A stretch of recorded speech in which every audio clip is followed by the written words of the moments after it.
रामपुर गांव में जगदीश अपनी पत्नी और बेटी के साथ रहता था और वो वहां पर हाथ रिक्शा चलाकर अपने परिवार का गुजारा किया करता और बेटी की पढ़ाई का भी ध्यान रखा करता था।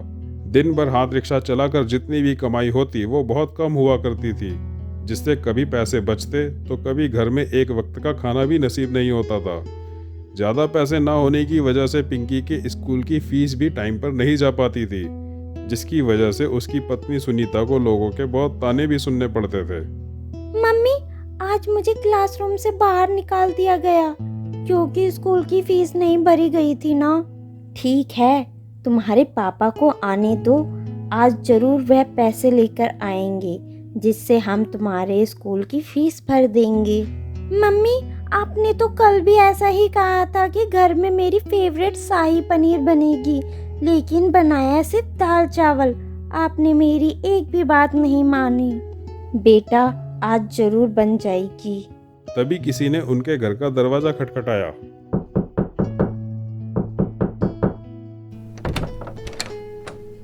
तुम लोगों ने मुझे पिछले 3 महीने से घर का किराया नहीं दिया।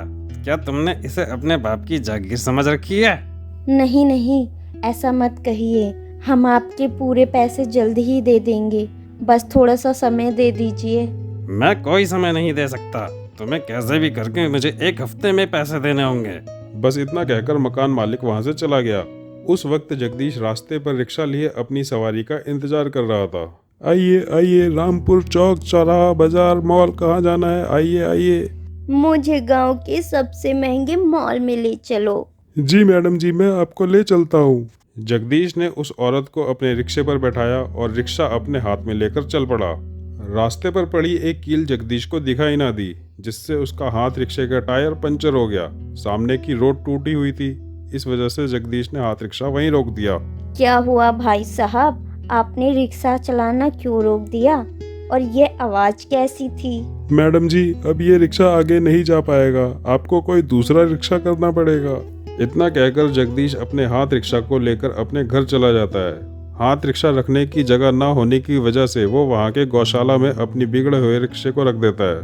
पापा, रिक्शा उस गौशाला में क्यों खड़ी है? आज आपने रिक्शा वहाँ क्यों खड़ा करा है? जगदीश खराब हुआ रिक्शा उन्हें दिखाता है, जिसे देखकर पूरा परिवार मायूस हो जाता है। कल सुबह सुबह इस रिक्शे को मैं भंगार को भेज दूंगा ताकि कुछ पैसे मिल जाएं और हमारा थोड़े दिन के लिए घर का खर्च चल पाए। आप चिंता मत कीजिए, सब कुछ ठीक हो जाएगा। अपनी माँ और पिता को तकलीफ में देखकर पिंकी गौशाला में सबसे प्यारी गाय की बछिया गोरी के सामने खड़ी हो जाती है और कहती है, गोरी, तुझे पता है आज भी मैंने और मम्मा ने खाना नहीं खाया। पिंकी की बात सुनकर गोरी अपना सर हिलाने लगी। गोरी और पिंकी का भोलापन देखकर वहाँ देवी माँ प्रकट हुई। पिंकी बेटा, आज तुमने कुछ नहीं खाया ना? देखो, मैं तुम्हारे लिए सब्जी रोटी लेकर आई हूँ, यह तुम खा लो बेटा। और जाकर अपने पिता से कहो पूरी लगन से काम करे। देवी माँ ने अपने चमत्कार से जगदीश की भंगार में जाने वाले हाथ रिक्शा को सुंदर और चमकता हुआ बैटरी रिक्शा बना दिया और वहाँ से अदृश्य हो गई। पिंकी सब्जी और रोटी लेकर घर में दौड़ते हुए गई। पिंकी को ऐसे देख उसके माता पिता ने पूछा, बेटा, तुम्हारे पास खाना कहाँ से आया? और तू इतना हाफ क्यों रही है? कहीं तूने चोरी तो नहीं कर ली? नहीं माँ, मैंने चोरी नहीं की। आप एक बार गौशाला तो चलिए। क्या बात हो गई? माँ पापा, आप मेरे साथ गौशाला में चलिए तो सही। जगदीश और सुनीता गौशाला में जाने लगते हैं और वहां जाकर दोनों नजारा देखकर दंग रह जाते हैं। जगदीश का रिक्शा पहले जैसा नहीं दिख रहा था। रिक्शे पर 2 पहिए और बैटरी लग गए थे। रिक्शे में मखमली गद्दी भी लगी हुई थी। यह सब देखने में बहुत ही सुंदर लग रहा था। ये कैसा चमत्कार है? कैसे हुआ ये सब? पिताजी, यह सब देवी माँ ने किया है। पिताजी, देवी माँ आई और मुझे और गौरी को आशीर्वाद देकर चली गई। जगदीश उस बैटरी रिक्शा को देखकर बहुत खुश हुआ। आखिर उसका हाथ रिक्शा अब सुंदर चमचमाता बैटरी रिक्शे में जो बदल गया था। जगदीश उस बैटरी रिक्शा को चलाकर देखने लगा। अगली सुबह पूरे रामपुर गांव में उसकी चर्चा होने लगी थी। कैसे पति हो तुम? तुमने सुना नहीं, शहर में बैटरी रिक्शा आया हुआ है, फिर भी तुम मुझे एक बार भी घुमाने नहीं ले गए।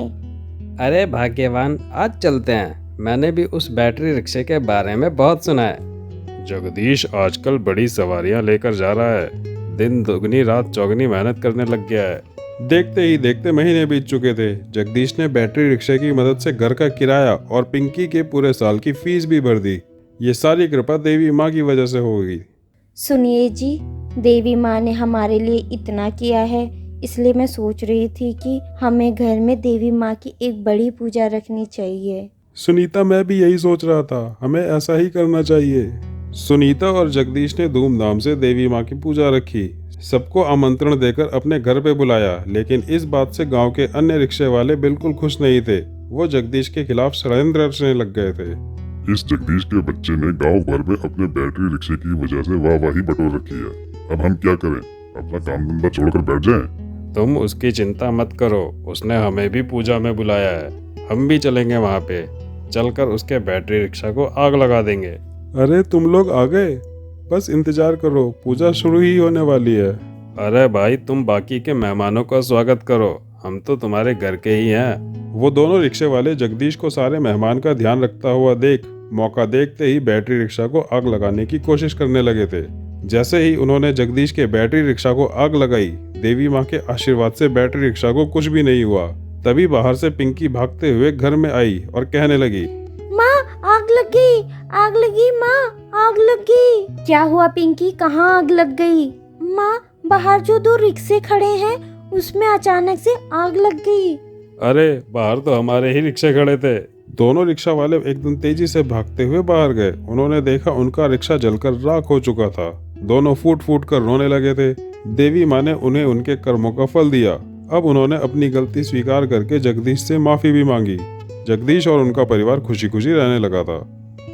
दोस्तों, हमारी कहानी आपको कैसी लगी हमें कमेंट करके ज़रूर बताइएगा और चैनल को लाइक, शेयर और सब्सक्राइब जरूर करिएगा। धन्यवाद।